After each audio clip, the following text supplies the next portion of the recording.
And everybody else just did James. Just also gets James mouth. I love him to death. Information. And I don't know.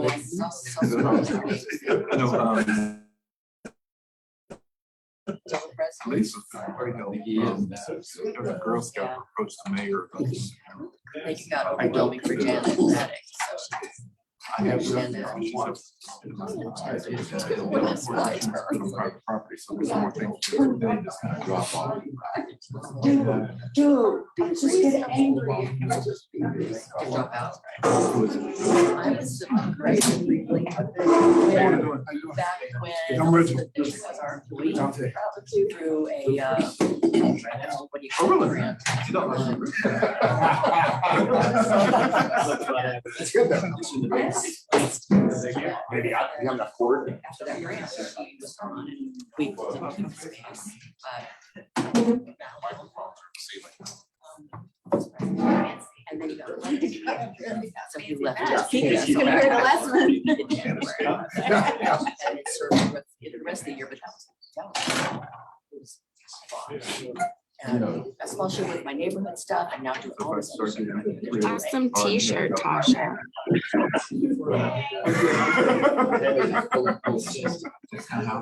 It's okay. I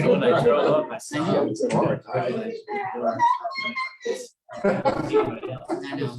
I know. That's why they're losing from uptown this month, because I just didn't.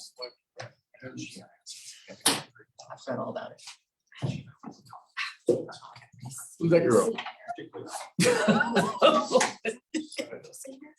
Seen her somewhere. Okay. All righty. Good morning, everyone.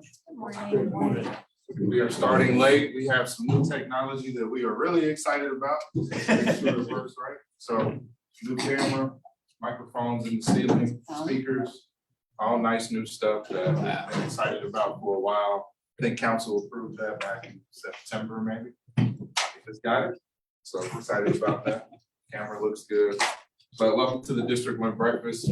We've got some awesome guests today. I want to start off by welcoming County Commissioner Ryan Bailey here. He won election last year. He also represents a part of District 1. So he and Commissioner Meitzner represent all of District 1. So wanted to invite him here to introduce himself and say a few words. Thank you. Appreciate it, man. I appreciate that. I just left a 8 a.m. youth basketball game. So I'm going to contend to you that I don't know if there's something in the city ordinance we can do about keeping 8 a.m. kids sports on Saturday morning. Yeah, so about 15 minutes. I just wanted to come. I appreciate this opportunity to come introduce myself, talk a little bit, and just share a little bit about some of the things that I hope to be able to work on in this first year.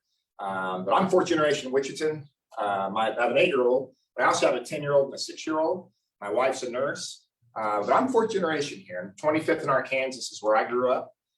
Both my mom and my dad's side grew up in the North End. Went to 2 years at North High. Then my dad built a bowling alley at 21st and Mays Road. And my family moved when I was 16, moved to the west side of Wichita. And I finished up at Northwest. Went to the University of Kansas. Any Jayhawk fans in here? Yeah. Any Missouri fans in here? Okay. And played baseball at KU. So my first job, actually, my first adult job was actually as a baseball player.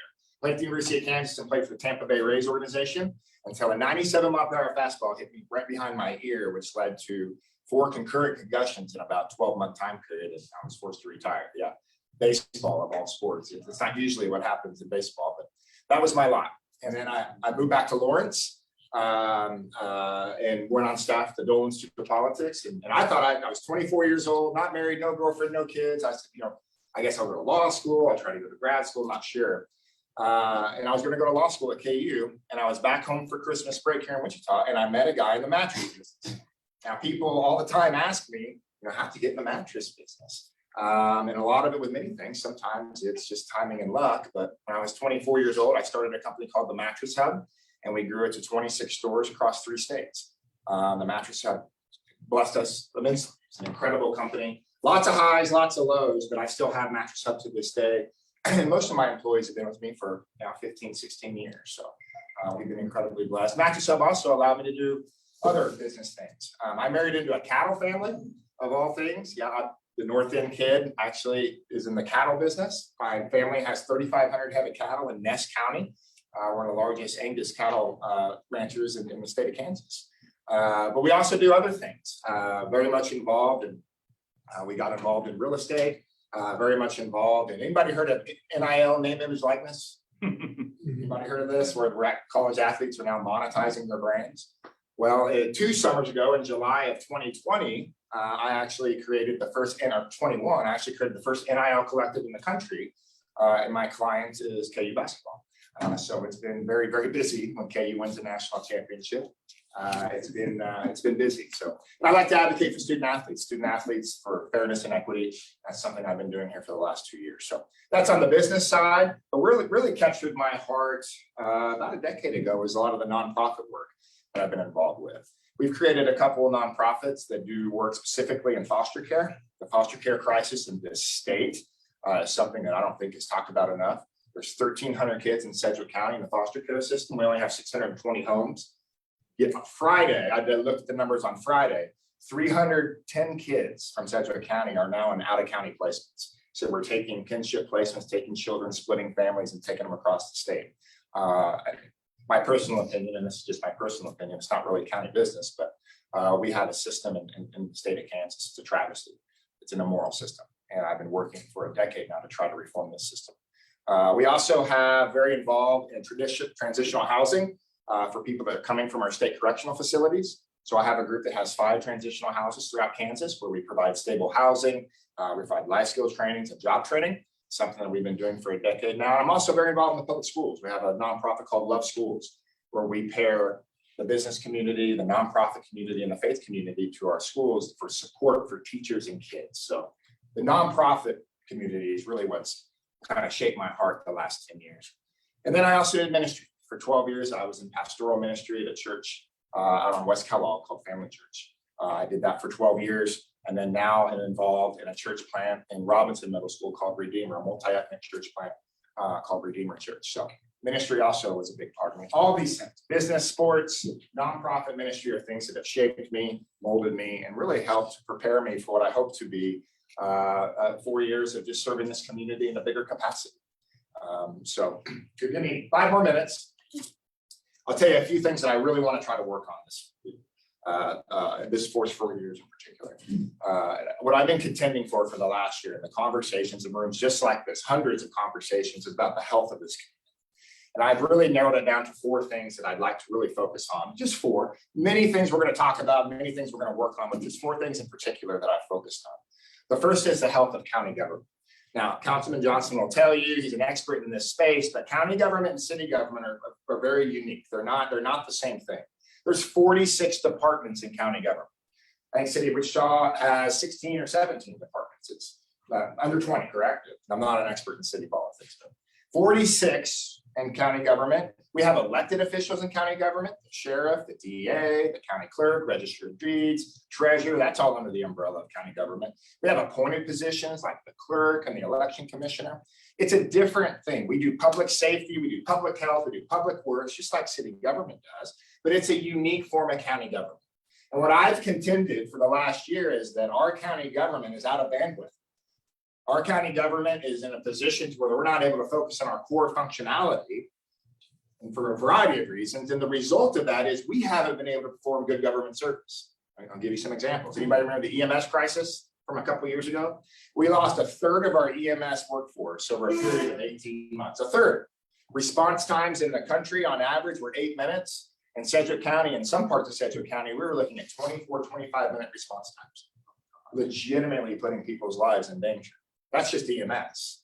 And in order to become a paramedic, it's an 18-month process. You don't just put an ad in the paper and get paramedics, right? A lot of reasons why we got to that point. That was just one example. County fire. I actually live in the fire district. County fire, the starting wage 3 months ago for a county fireman was $14.60. $14.60. The Mattress Hub, for people that work in my warehouses that don't even have driver's license, their starting wage is $15. And we were wondering why we were losing county fire people. They were coming across the street to Wichita, who now pays starting wage was $19. It could be more than that at this point in time. We were forcing them to make economic decisions for their family. Now, that's just county fire. We look at ComCare. ComCare at one point in time was down 200 full-time positions. All the while, we're experiencing a mental health and substance abuse crisis in this community that's unprecedented. Look at the county jail. We were down 112 deputies at the sheriff's office. 112. We were taking inside, there's 1,500 inmates in the Sedgwick County Jail, 120 murder suspects now. And we were taking commissioned deputies off the streets that aren't trained to work in the jail and doing mandatory overtime in our jail. We were taking pods and combining them because we didn't have the staff to actually run the efficient operations of the jail. Staffing crisis, competitive wage crisis, morale crisis. So I've been contending for the health of county government so that we can perform good government service and so that we can find stability so we can actually do some of these reforms we need to do, particularly in our jail. So that's what I focus on, the health of county government. The second thing is the economic health of our community. Now, as a small business owner for nearly 20 years in this community, I've been listening to all the great things Oklahoma City's doing and Tulsa's doing and Omaha and Des Moines. I've been listening to it for 20 years and I'm really tired of listening to it. I think our time in this community is now. It's now. Now, how we do that is a community effort. How we create jobs in this community and find stability, that's a community effort. But I'm tired of listening to what other communities are doing. I believe we have the right ingredients and the recipe here to find a new era of economic prosperity in this community that impacts our entire community. 20 cities in Sedgwick County, a 10 county region in this region, that we have the capacity to do some really amazing things that will uplift everyone in this community. So I want to contend for the economic health. The third thing, and we just talked about this a little bit, sir, but I want to contend for the mental health of this community. If I would have asked a room full of this many people 10 years ago, if we thought we were in a mental health crisis, by and large, the vast majority of people 10 years ago would probably say, "Nah, we don't have any issues here." If I'm to ask this room today, do you think, by show of hands, do you think we're in a mental health crisis in this community? Would everybody, for the most part? Yeah, absolutely, without a shadow of doubt. And you want some tangible evidence of it? It's in the newspaper almost every single day. If you talk to a teacher, talk to any teacher about what's happening in our classrooms right now, they will tell you, we're not prepared. We're simply not prepared for what's coming 3 years, 5 years, 10 years down the road. So I want to contend for the mental health of this community. So what does that look like? Well, we've got to find stability at ComCare. We've got to engage the over 30 nonprofits in this community that are doing substantial mental health and substance abuse work. We have to find reform. And we've got to have hard conversations about the resources it's going to take in order to build the infrastructure to meet these needs. Now, I've been having this conversation with some city folks and some county folks, and nobody likes this idea, but I keep raising this idea that when I was in my teens, we did a 1-cent sales tax in this community to build an arena to entertain people. Now, what I'm continuing to tell everyone, and no one likes to listen, is if we're going to have incremental services to provide needs, incremental over what we do now, it's going to require an incremental source of revenue. And nobody likes to hear that, particularly nobody on the right. No one likes to hear it. That's a fact. We don't have the resources necessary and the infrastructure to meet the need for homelessness, mental health, and substance abuse. They don't exist in this community at this point. It's going to require incremental resources, and no one wants to have the honest conversation on what that looks like. So I hope to contend for that conversation. And it's a hard conversation, and nobody wants that conversation. And when I knocked doors, 6,000 doors in my campaign, 2 things people talked about. You want to know what they were? Don't raise my property taxes. Do something about mental health. Well, that's a pretty tough bill, isn't it right? That's a tough bill. But people need to level with you and tell you the resources don't exist right now. The capital resources don't exist right now. The infrastructure resources don't exist right now. And we've got to have a hard conversation on what that looks like. And it's not going to be a popular conversation, but we got to have it. And the last thing, and I'm getting out of the way, I promise. The last thing is I want to contend for the relational health of this community. This is one thing that I get a mixed response every time I bring this up, but I'm going to keep bringing it up. The heavy partisanship in this community, nationally especially, in this community has stagnated progress. It's stagnated progress. It's created anger. It's created, for a lot of reasons, what it's done is it's really driven away this community. And it's gonna take people on the left, people on the right, people in the middle, people that are apolitical. We've got to have these conversations and come into the room and solve some of these problems. Many of the problems we deal with at the city level and the county level, they're not partisan issues, am I correct? But we make them partisan. And the result is that we have stagnated progress. We've stagnated progress. And it's going to take people on the right and people on the left to come together in a room and say, we got to get above this. We got to get above this and have these conversations because we have a community that's in crisis. We have people that are in need. So I want to contend for the relational health of this community. I want to contend for a little bit of civility. A little bit of civility goes a long way. We just had a conversation where I was thankful and he said, I just want you to know I supported your opponent. I'm really interested in seeing if you can carry on some of the things that she did. And I said, like many of you, well, 12,000 people supported my opponent, and that's okay. That's okay. It's not about left, right, partisanship. It's not about who's right, who's wrong. And it's about getting in the room and having a hard conversation about moving us forward. It's not a partisan issue. With Commissioner Cruz in particular, I talk to her twice a week because she's made incredible advances, not just in your district. She worked hard in your district for mental health and substance abuse. She's got great ideas. Homelessness, great ideas. We've got to take what she built and move forward and build on top of it. If I'm going to preach out of one side about civility and relational health, I have to evidence to that I'm going to take the advances that Lacey made and build on top of that. And I'm going to contend for it. And it doesn't make me popular on the right. I promise you that.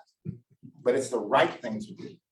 It's the right thing for the people that work in this district and live in this district. So I promise you that I'm going to do my best to carry on that legacy that she built and carry on the legacy that's needed in this community so that our kids will have a community that's healthy. So those are the things that I've talked about. Those things I intend to work on. And I intend also to work with Councilman Johnson, who's a big part of my district, a big part of it, and has some of the biggest needs in our community. And the first call I made, the first person I reached out to after the election was decided was Councilman Johnson. Now, he was in Hawaii enjoying it. So. I know. He didn't say that. What it was, for me, it was a statement for me saying, I promise you that I'm going to take a stand. I'm going to stand alongside you. And as a community, as the county, which is a different role of government, I'm going to come alongside you. I'm going to support you and get you the resources you need to build this community. So thank you for giving me the 15 minutes to come in and just visit and share and just talk to you. And my phone line, my email, it's always open. I'm here to serve. I want to serve. And I want to do my best for you. I promise I will. So, okay, any questions, anything? There was a question in the chat, Tasha. Oh, boy. What's the name of that group for reentry? It's called Faith for Ministries. It began as a prison ministry organization where we would go into the penitentiaries and actually do ministry and life skills training. And now it's come out to we're at 5 homes now. Now it's more focused on curriculum and life skills training and housing stability. You can't get to reform and you can't get to health if you don't have housing stability. We have to have a housing first approach. And that's just to take it a step further, that's a hard conversation we have to have when we talk about mental health, substance abuse, and homelessness in general. These are so interrelated. We can't talk about homelessness and not talk about mental health and substance abuse. They are interrelated. You can't pull a lever and fix one without addressing the other, which is why when the city, and I'm thankful the city's having hard conversations about homelessness and what we do about shelter and what we do about affordable housing. But that's why I've asked that the county has to be at the table, because what we do is mental health and substance abuse. And if we're not at the table in these conversations, then we're not going to really bring permanent solutions to these problems. So, and I'm thankful that we've been invited to the table. At least I've been invited to the table to have these conversations and have some input. So thank you for the question. I'll give you 2 here to ponder. Sure. On the homelessness, mental health issues is first off, disclosure, I'm part of the Bike Walk Wichita with the advocacy ambassadors. And one of the little tasks I did at the beginning of the month was I rode the river path from 13th Broadway. Part of that was to look at the homeless. And on that ride, in various states of cleanup, setting up, they've been there a while. I counted 56 sites of people homeless. 2 years ago, I would not have seen more than a couple of dozen. Another part of that I would suggest as a variable for you is to look on the census data and look at the map of Wichita and the region of households that do not have access to a vehicle. Because this is a very difficult town to get around if you don't have a vehicle. And I worked a job that was an IT support call center with a lot of people working from home. You would have people not give you information, withhold troubleshooting because they knew they had problems with their internet at home. And if I put that in my ticket, that means that they got to go to the office to work and they can't get there. You bring up an interesting point about what's come of this in the last 2 years in particular. And many of the face of homelessness, what we see is in District 4, downtown, Midtown area. But we need to understand something. That's not the totality of homelessness in our Not at community. all. It's not. And we have to understand the determinants that are influencing what we see: mental health, substance abuse, affordable housing, job security, all of these things, food deserts, all of these things matter. Not partisan issues, man. This is fact. And we have to look at some of the determinants that are coming. 70% of the kids in USD 259 live under the poverty level. 70%. Okay, so we've got the average reading level in USD 259 right now from the stats that I was just shared was 5th grade. So we've got to see what's coming down the line too, and we've got to be proactive. It's going to take energy. It's going to take hard conversations, looking at the data, and then trying to understand the data so we can present a plan. And that's why I want to come alongside the city on the roads and things of that sort. We've got to come alongside. The county has a role to play in this. We have a role to play in this, and it's a support role more than anything. That's part of where I mentioned that because, for example, those calls that I was a part of, I probably would have had far more cooperation and less pushback on troubleshooting if they could have just taken transit to work. Appreciate that. So please keep transportation on your horizon, because those folks and plenty of others can't get around, school children and tourists and other, the third of Wichitans outside of a car. And it doesn't help to improve roads for cars If we have the when enactment, they are dangerous Correct. to everyone outside of a car. Thank you. yes. I'll be respectful of time, so. Sure. But- I can ask that when we see each No, other. but I'm happy to, the bosses, whatever you. Two think more is- questions. There you go. Lord. All right, I was going to ask about health department. The health department is the county commission. How many of you are MDs? 0, and this is my point. 0. Let's be honest, I hit baseballs and was a mattress salesman. Like literally, I know nothing about these things. But yet the decisions made on the Board of Health, so there's 2 thoughts to that. Number 1 is the acknowledgement that decisions are made from the bench, but this isn't our expertise. So you have to go to trust the worldview in which people are making the decisions. That's one. Secondly, it's just a challenge sometimes. And secondly is what I'm advocating for is creating an advisory board of health. We have incredible medical practitioners in this community from all walks of medical practice. And yet we don't have an official medical board of health that's advising the county commissioners on these things. It's an advisory role. So one does not exist in this community right now. It's one of the things I talk about frequently. It's one of the things Lacey was very adamant about, and she was right. We need an advisory board of health to advise the county commission on these decisions. Thank you. Last question. We're on it. Oh, I know. Yeah. I'll try to be very quickly in here, so I always say if you want to follow the city and the county's money, then where it's being spent, how and when, you follow the bike paths. And they're laid out and you'll see the development and things that happen, they follow the bike path. This stretch right down here between Hillside down to the bypass down here for infrastructure and renovation in here, and even those improvements in here, they're not slated till 25 in here, but you jump to every corridor of the city in places. You're a businessman, so even though so you'll know that even in this community here, there's services that are used throughout the city, but none of those, if you want to try and foster economic growth, you put some of the services that everyone uses out the city in these communities. Economic development follows transportation. follows transportation, but transportation is not limited to just what young people want to sit younger than me. I used to be able to say that. Now I don't. They want to come to a place for quality of life. They want green space. This all matters. Now, the city, this is not me dodging. The city handles most of those conversations, right? But the county has a role in the overall development of some of these things as a support agent to come in and say, what are the resources you need? How can we help? There's not too many conversations. They might hit the city first. The next meeting too is at the counties, same issue, same thing. But zoning, yeah. Here. And- So the two. Well, I'll tell you another conversation where we have to look ahead, and I'm out, then I'll do that.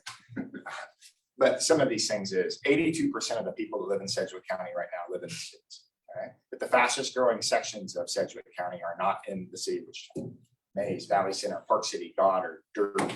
So when we begin planning infrastructure development, as we look ahead, these things need to be in the mind.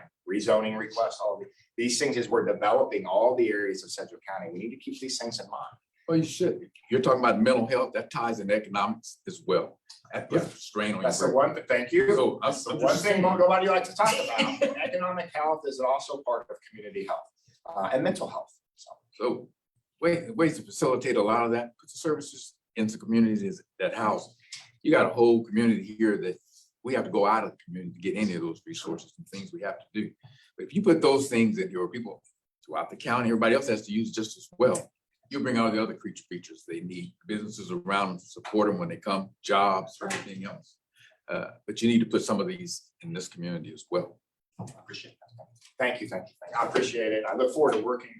I've only been around for 3 weeks now. I'm just figuring out where the bathrooms are in that building. But once I do, I'm going to do my best for you, I promise. And all voices will be respected. Okay. Thank you.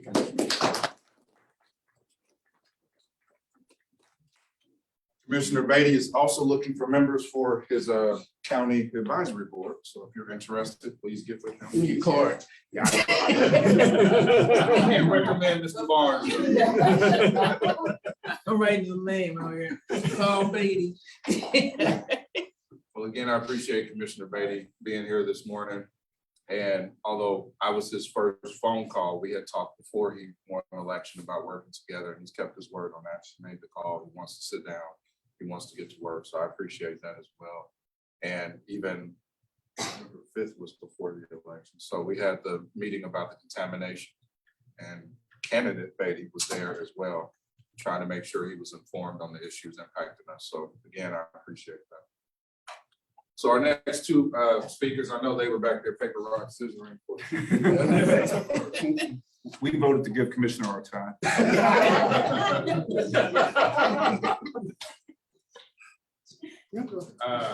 Well, I guess I can pick because I didn't see anybody moving.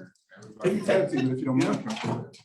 Bring up Reggie Davidson, who's our superintendent of parks, and Dante Martin, who's our assistant city manager. Know both of these gentlemen for quite some time and appreciate all that they do for our city. They work hard day in and day out. They try to stay in the background, so I figured I'd invite them up to the foreground today. Turn the floor over to y'all.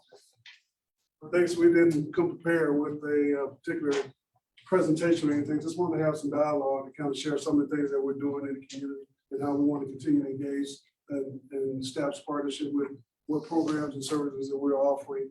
And one of the big things that has been a push for me since I've been here, I came to Wichita in 2018 from the Austin, Texas area, where I was there for 25 years, some capacity doing the same programs. And I volunteered for quite some time doing those things as well, so I'm passionate about it and know the impact that it has on communities and young people and keeping them on the right track to do things that's positive and stay out of trouble. So one of my big initiatives here is how we can establish a better relationship that we have with USD 259 and do it because we're serving a lot of the same individuals in the community. We just got a new athletic director here that came from the Oakland Park, Kansas City area that we met with to see how we can expand some of those services that we do with them. Wendy Johnson with the school district has been real receptive to seeing what we can do to get the word out about those services that we're offering in the community. So we're always open to see what we do to get better. And one of the things that I've always told my team that I work with here is because we have always done it that way is not acceptable. So we're looking at ways that we can continue to grow and develop and make sure that we're meeting the needs, providing good quality programs and services, and keeping young people in the community. I know that's one of the big things that we've heard is that a lot of people coming here, going to Wichita State, going to Newman and Friends, and then they'll leave, going there. So what do we need to do to provide those good quality of life initiatives to keep people in the community? So just want to open up, kind of have some dialogue to see if you guys have some specific questions about some of the things that we're doing in the community and around Parks and Rec or the city in general. That Dante and I may be able to answer. Feel free to ask Reggie questions now. If you like. Introduction, and thank you for having me here this morning. I appreciate Councilman Johnson giving me the opportunity. Similar to Commissioner Beatty, he mentioned earlier growing up at 25th and Arkansas. I feel like I grew up in this building. I grew up at 16th and Lorraine. Back before that was on that Woodard Center when it was MEVSEC, I learned to play basketball, learned to roller skate. This used to be a rec center, so you'd have pool tables, pool connect for all that stuff. The library, Northeast Branch Library was where the fitness center is. So when I had the opportunity to come back to this building, it feels like home. It feels like I'm coming back home. The house that I grew up in on 16th and Lorraine, my parents still live. And so I truly am glad to come here and have a conversation with you all. And I see a few familiar faces, and I met a few people this morning that I look forward to working with going forward. Reggie mentioned a number of things that the department is working on. I'd like to share with you a few things that the City of Wichita City Manager's Office, City Council is working on. And one of the things that came to mind as I drove over here this morning, and it's disappointing and it's sad in a lot of ways. I look at our council agenda that Councilmember Johnson is going to have Tuesday morning, and I believe there are 4 or 5 houses on 16th and Chautauqua that are up for demolition for. When I came over here this morning, I made it a point to drive down that block because I have such pleasant memories. That was the place where I learned to play football. There used to be a park where St. Mark Church is. That stretch of homes, 3 of those homes, I know the families that own those homes, that lived in those homes when I grew up. So it's personal. And so what it started me thinking about is what can we do to invest in our communities? What more can we do to invest in our communities? And not only government, what can community do to help strengthen communities? And so glad to see you all. And I know many of you are involved in those conversations and you care. And so that's something that we continue to work on to see how can we improve the quality of life for all of us, but also in a targeted, intentional way in low access communities. Another thing that we're focusing on right now is the increase in gun violence that we've seen over the last several years. How can we take an intentional approach to reducing gun violence in our community? Once again, tying it back to the area that I grew in and realizing that gun violence impacts our entire community as a whole. Whether you are directly affected or indirectly affected, gun violence affects all of our community. So what can we do in an intentional way to drive that down? And so we're working with Cure Violence Global.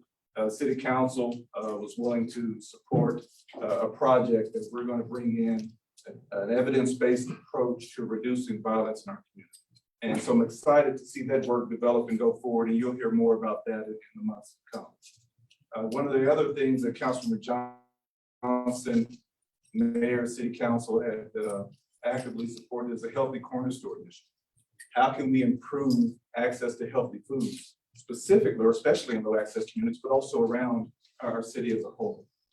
We're fortunate in that we have a number of discount stores, convenience stores that provide access to certain things, but they don't provide sufficient access to healthy foods. And it's not that it's government's job to come up with the answers, but we should be part of figuring out what the answers are. So very excited that we're working on a healthy corner store. The last thing that I'll mention, there's so much I could go on all day, but I am going to get Reggie back at the microphone. One of the last things I want to mention is that Mayor and City Council created a Diversity, Inclusion, and Civil Rights Advisory Board. That board has been meeting for a little over a year now.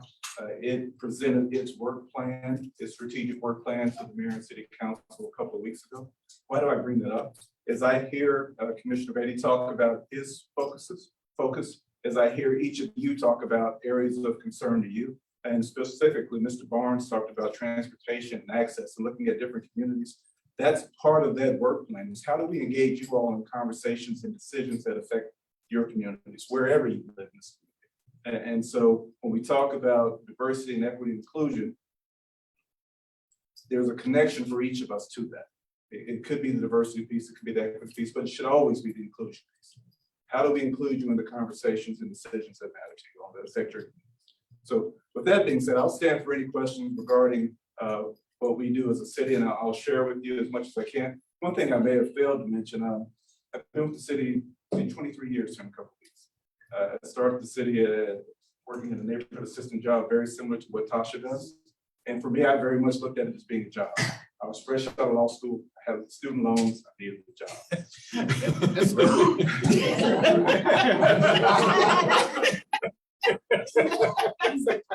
In my wildest dreams, I wouldn't have imagined that 20 some odd years later, I'd be in assistant here now. And love the journey that I've been on that's led to this, and also love and appreciate the work I do. I get the opportunity to work with good people such as you in our community. I get the opportunity to work with great people in our organization, city, county, Reggie, commissioners, a number of great folks that really are committed to the work they do. As far as my specific responsibilities, I have public safety, so police, fire, municipal court. Prior to me working in this role, I was a court administrator for 7 years. My other responsibilities are the administrative departments within the city, IT, finance, HR, and law. So feel free to ask me any questions about anything we're doing as an organization. I'll drill down and provide answers where I can. Ms. Lawrence could not wait. You said, and I know that Lonnie's hand's getting ready to go up, so I'm gonna give you that first. Ms. Lawrence. What are we gonna do about transit? Is there a way to put more money toward it so we get better routes, more drive time for the drivers, more drivers? How do we improve transit? It sucks. Better shelters, benches. That's later, but this is the important thing, is to get this going first. If we have more buses, then we can do those. But how do we do that? I mean, I know that Tan is trying really hard. He would love to do this, Mike Tan, but I think it's a great question, Ms. Lawrence. And I can't give you a technical answer. I'm not a transit director, but what I can give you, to me, it starts with engagement. There has to be conversations around what we can do and what the needs are. I think it was an interesting conversation that Mr. Barnes and the commissioner were having regarding transportation and how it fuels economic development. So what perspective are we looking at transit? Is it to provide a mode of transportation for a person to get to where they, yes. Is it an opportunity to improve economic development? Yes. It's an opportunity to improve quality of their life. Yes, it's all of those things. But the only way we can find solutions is through engagement and conversation. So it's a non-technical answer because I'm not a transit director. That's where Mike Tan comes in. But I think at the root of your question is funding that is necessary to have the transit system that this community deserves. Right. So as we get started with our budget process, we get started with our capital improvement process, and those processes include community engagement. That engagement has to drive the conversation so that Councilmember Johnson and others are able to make sound investments that meet the needs of the community. So I hope that addresses your question. I know it's indirect, but I'll tell you in advance, not a transit person, not a technical person. Don't ask me to drive the bus. now, when you do the financial is what I was asking you, but yeah, that's, I mean, this is an important need. Absolutely. I wasn't gonna jump in, so I have a scheduled bi-monthly meeting with Mike Tan starting this year. We're looking at transit. The challenge right now is drivers. We need 63, we have 49, so we need to find a way to get more drivers. Yeah. If we can do that, then we can start looking at second shift. We have talked about investments in infrastructure, so covered bus shelters. That's something I told them I want to see more of around the city, as well as making sure they're placed in those higher traffic areas. There's a transit study that's going to be happening. I'll invite them to a breakfast whenever we get to that point, so the community can have input on that. That will come out and that will determine where we spend money. Jump in.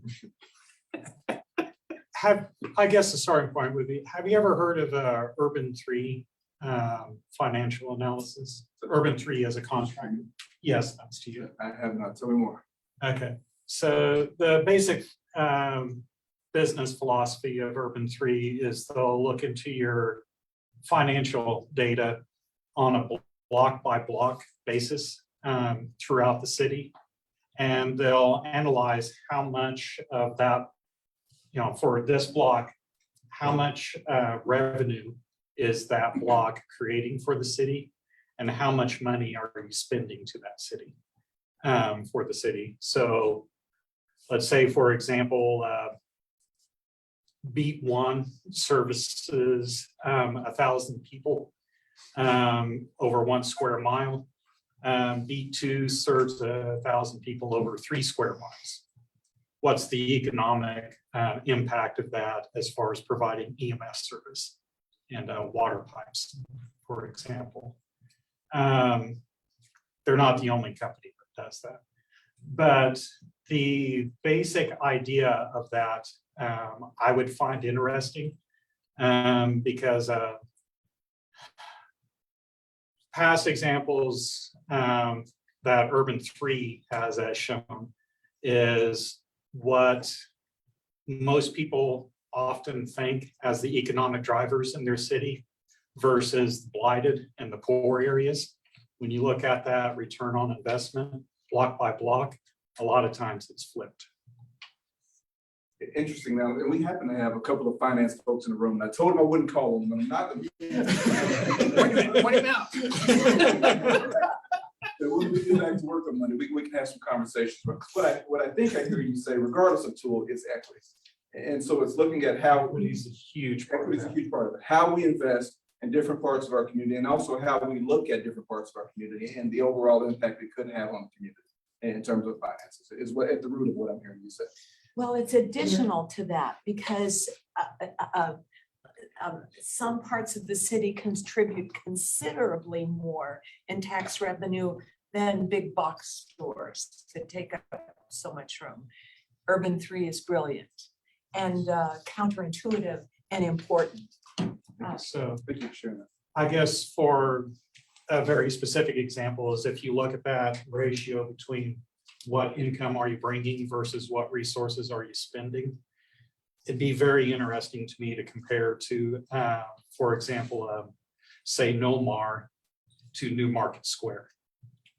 You know, Nomar, I'm sure, is bringing in far less revenue, but it's also costing you less. So when you look at that overall ratio of return on investment, how does that compete against other places that we're that we assume is a success? Thank you. Sure. Mr. Barnes, I think you had your hand raised. I know I almost lost my train of thought.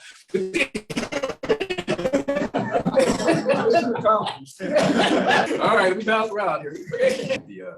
The 96 interchange and the money they've gotten, improvements they talked about it. They talked about, I don't know, several major intersections in here on 96, Woodlawn, Hillside, those things are major in here. So that's a lot of money they've gotten, federal money. So guys, here was a grave injustice city did years ago when they put the bypass up, but they didn't include 17th Street. You know, and you jump right over, you lived here long enough, so you've seen, we used to have businesses that went up and down. The city is strategically and the state have put up strategic incentive drivers, WSU, Wesley Hospital, downtown, and here is opportunity places for growth. And then when you see the connectional things that take it around it. But if you're ever going to get economic and vitalization back into these communities, your main arteries that run through our community, this should have been an exit looked at, put off on 17th. They can say it's too close to the other two, but if you put an exit back there that drives down through the mainstreams here of our community, connects Wichita State, then you're going back to the west, over there to Cargill and Broadway and all of those things, that's a straight shot. You should have an exit that brings things right through our community as well. That will bring the jobs because you got a lot of empty lots there now. And to me, it's strategically planned over years, but you've got a vitalization. So I think when you got that kind of money to look at just putting even an exit on the 17th, it brings it back down to the heart of this. Because you know, you lived in this neighborhood, you've driven through it, you see how the changes have come about. The houses are going to be demolition. Some of those are right on the next year, probably with them. This area is getting cleared out because there's no jobs, economic growth. There's no facilities of nature that any of our county or any of our city uses that could be here. You know, when the county was looking for a place here, I think I sent this to Johnson and some of the county commissioners at that time. We have Chester Lewis facility sits right there. Within walking distance to the university that's growing and everything on the west side, east side of there. But they didn't look at that as a place for placing the county offices. And you got a whole block. You got a whole building now that's just used for kids who get kicked out of other schools. I mean, school, US 259 got a lot of places to put them. But you got a whole city, building that's been renovated, updated, auditorium, everything in here. Could have put county offices in, a whole field behind it for potential growth and everything else. When you put those kind of services in that area in here, then you're going to bring all the gas stations, the quick trips, because everybody needs goes to work and works in those facilities, that could have been 300 jobs right there. And so the things that would come with it would help bring life, but you also need an exit of 17 to come down here and service those things as well. Just something to think about.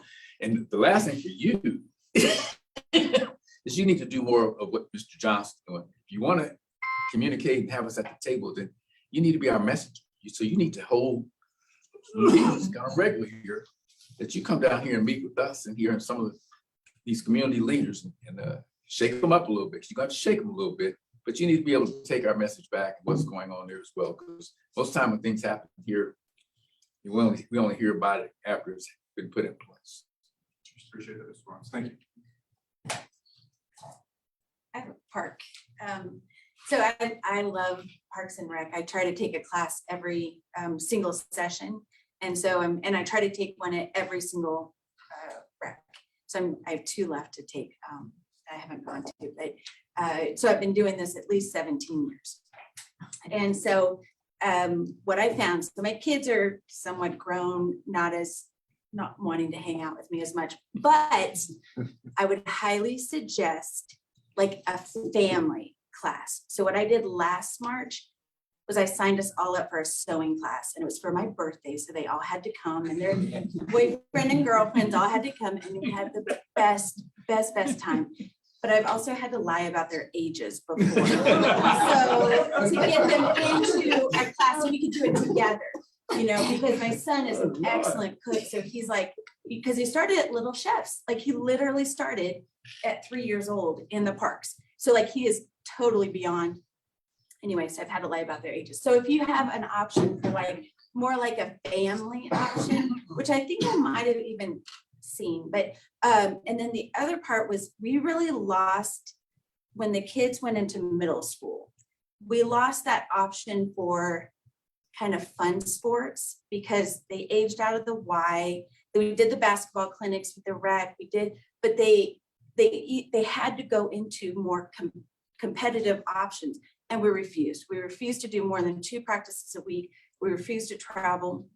And so, they weren't good enough for the middle school teams. So it was like, I don't know, you asked for options with 259, like, and I'm looking, but it looks like 10 for some of the more organized sports. So we did jujitsu, some of the ages, but just an idea.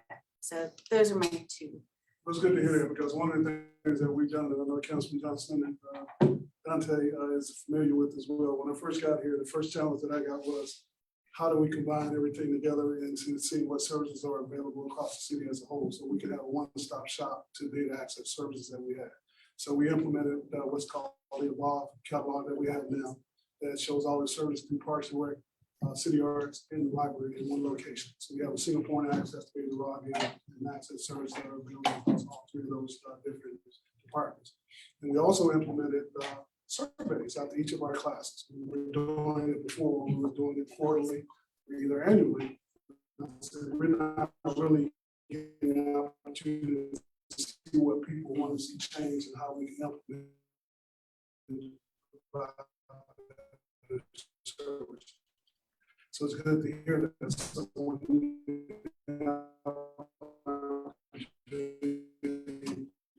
do that. Please share some of those things that you're getting there.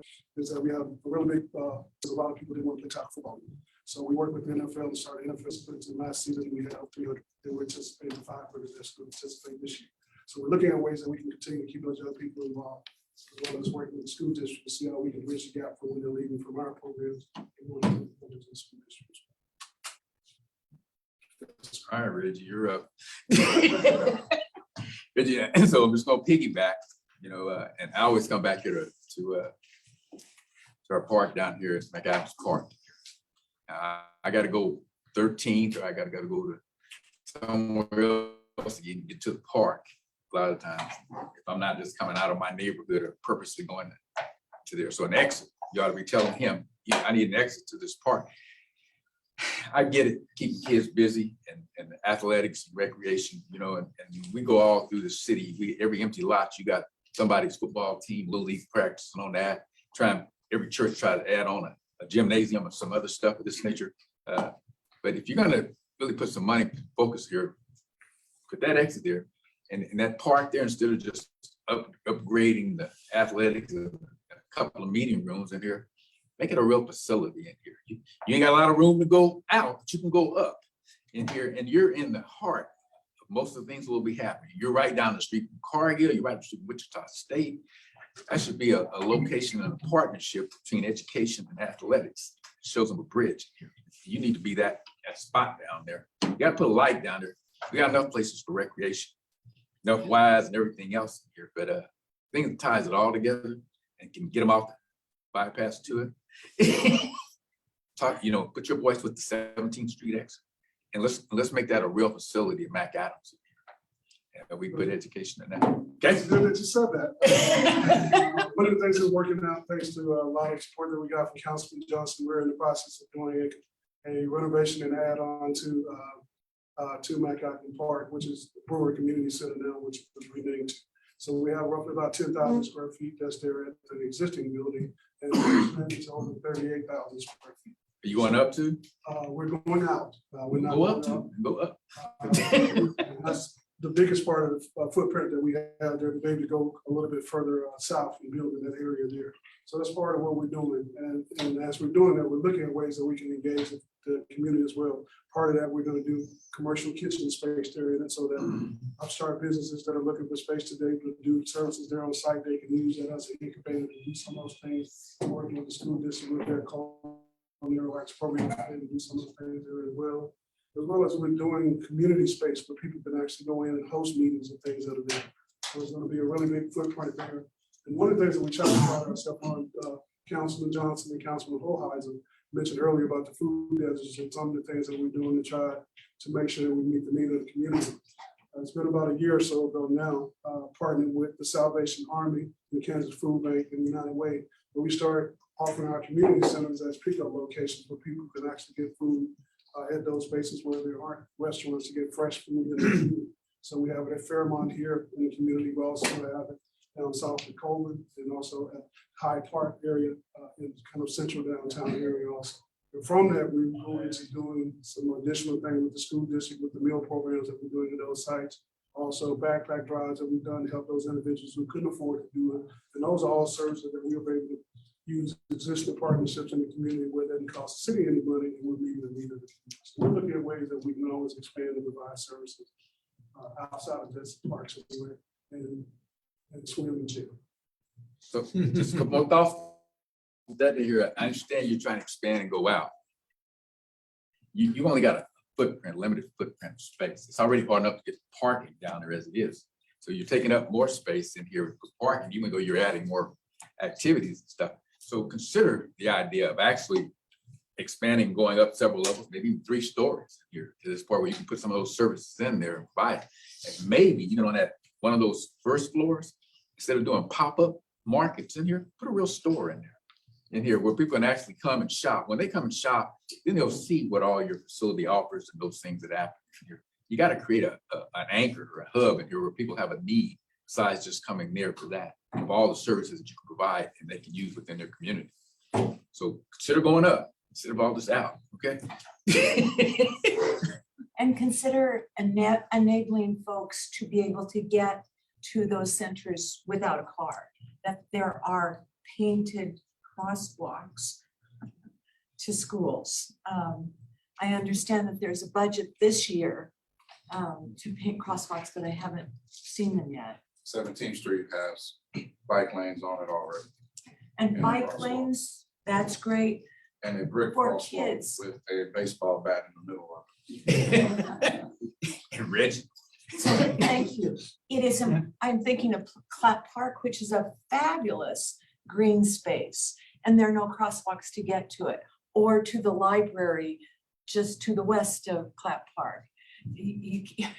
There's no safe way on foot that is for a kid without a driver's license. And by the way, kids are getting driver's licenses far less often in this decade than they ever did before.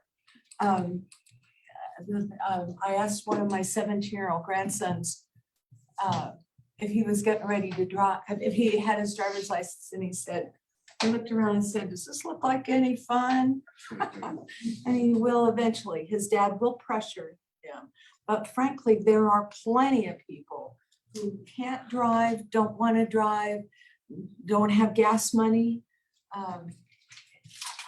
Street access and walkability and bikeability are important. And thank you for this being all over again. Well, the challenge with Mac Adams is 13th Street. Because there's no easy, safe way to get over there. That, you know, that, what do they call it? The light, that flashing light. There can be, if you value walkers and children and seniors and wheelchair folks, they deserve access to facilities as well. Just saying. You know, city has, I think in their plans in here for infrastructure and improvements. They're gonna come hillside down to 35, I-35, 135, 17th Street. And that's in 2025. That's when they're gonna get the infrastructure. It's all sewers and lights. So you'll see all the improvements of sidewalks and street markings, turning lanes and stuff that will make it look like the rest of Oliver and parts that are going down on the other side of the bypass to Broadway and into downtown. They'll look like that. So, but they won't get those for a couple of years. So what I keep emphasizing is that you got to stop treating this community like they're third world countries, and we got to drop off care packages. We got to drop off this pop-up stores and food trucks, bring stuff in here and drop it off and then leave and come back. When I talk about putting some facility in there and putting even a store in here, they have community co-op type stores. They're across the country and here, and even two in Kansas and here, where the community owns the store and they have a vested interest in coming to those stores and stuff in here. So you put something of this nature in here where they actually have participation jobs and stuff coming in, that helps to grow.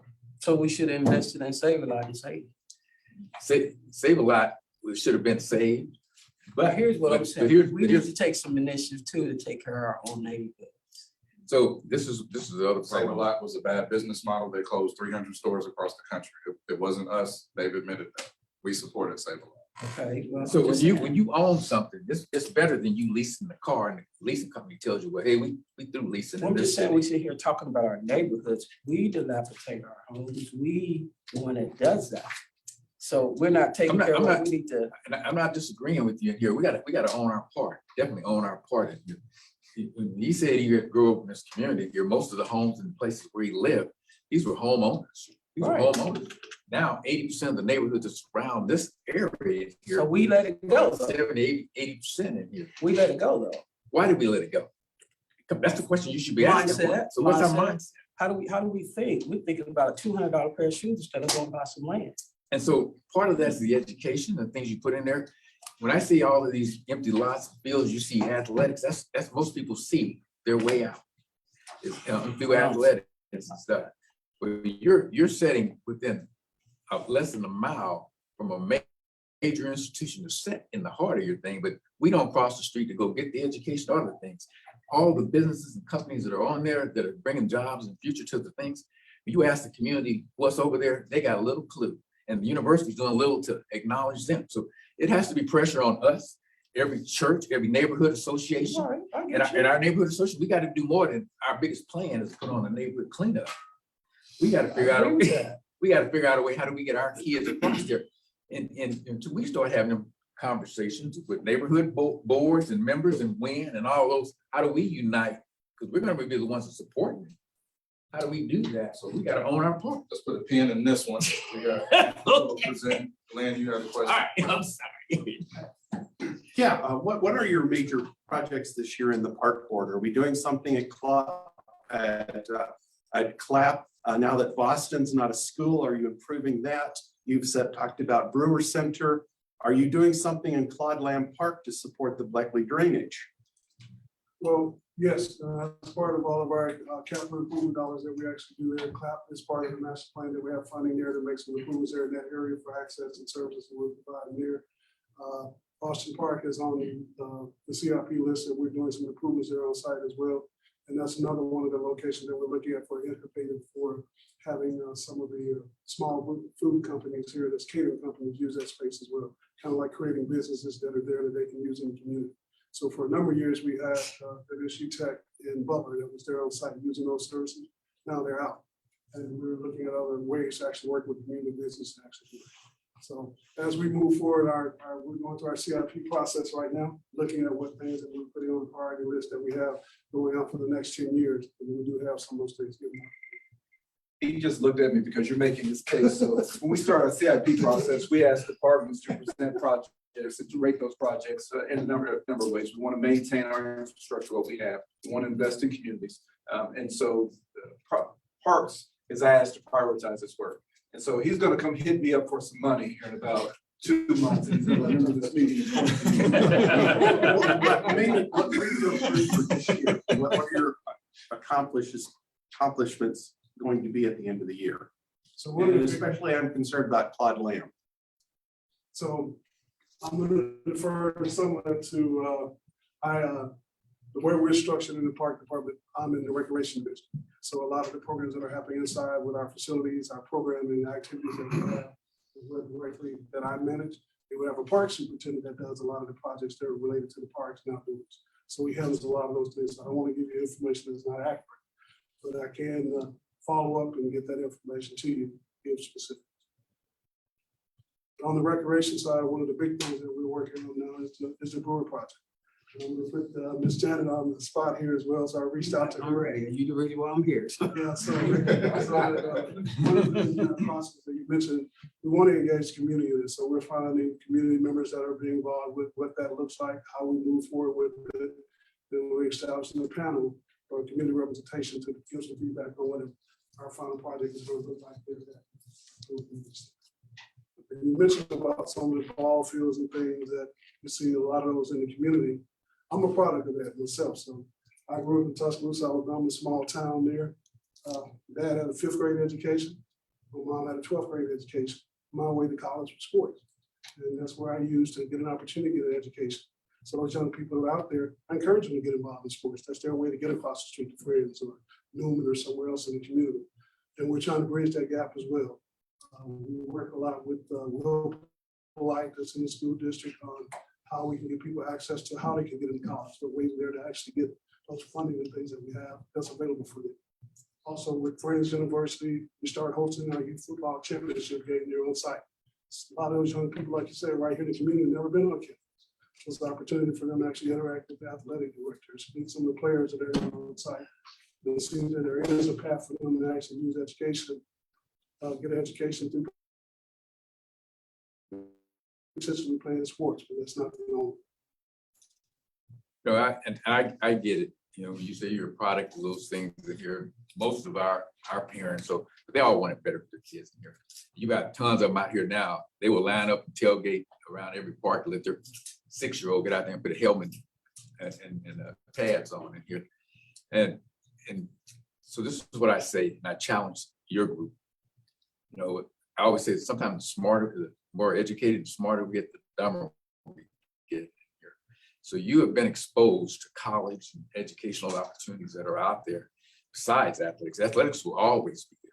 It'll be there. It'll be a pathway in here, but there's so many other pathways that most of these kids that are out there, they don't see and they don't know because we don't expose and talk to them enough about them, even when we have them. And so athletics will be there, but when I say we got people with BSs, masters, and PhDs in here, you know, we already know the percentage of those who would go through athletics. It's going to be a small percentage who are going to make that transition. There'll be so many others who will be left there that didn't get just as equally. That's why I say you need to put just as much emphasis on that as you do the athletic part. I expect yours to. So maybe final question, because I don't see hands. What is your favorite accomplishment or best accomplishment thus far in your role? I know Reggie, you're newer, but. Go ahead, Reggie.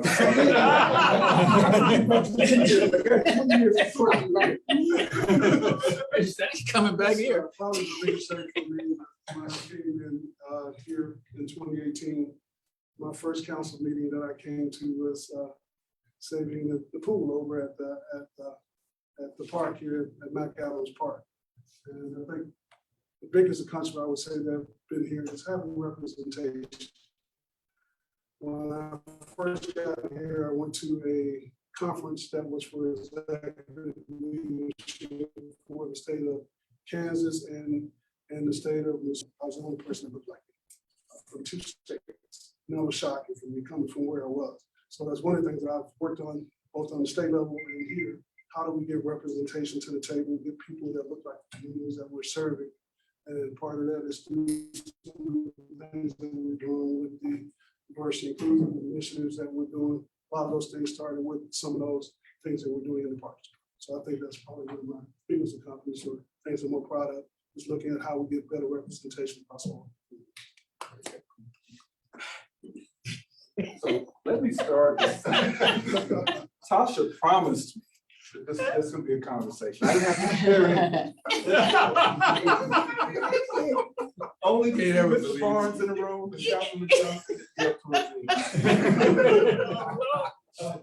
In all seriousness, so a little bit more kind of my background. I grew up wanting to be a teacher. That was my first love. I fell in love with my 2nd grade teacher, a little old lady named Miss Sparks. Best person ever, had a great influence on me. That's what I thought I wanted to do. Soon after that, I thought I wanted to be an attorney. So I ended up going to law school. And what I realized as I got halfway through law school is what I cared about is providing access. I wanted to help improve the lives of others. It didn't matter if I was in the classroom, it didn't matter if I was in the courtroom. And so the jobs I've had over the last 23 years have allowed me to do that. So to Councilmember Johnson's point, I think what I'm most proud of is when I've been able to give perspective, provide opportunities for a voice, or engage communities in solving issues that affect communities. If I were to drill down on specific projects, when I was a court administrator, I worked in courts for 12 years, 7 years as a court administrator. So I managed the business side of the court, develop programs. We were able to develop a mental health court so that we weren't criminalizing those with behavioral health, mental health issues. Started with a federal grant back in 2008 that now has been up and running for going on 15 years now. Very proud of it. Had a meeting with a neighborhood group in around 2016, 2017, over here on 17th Street. And many of the people in that room were people I grew up with, people that I was friends with at a time in my life. And that community talked to me about the effect of suspended driver's license. And so more than just transactional, and that state law says you suspend a license if a person does this, that, or the other.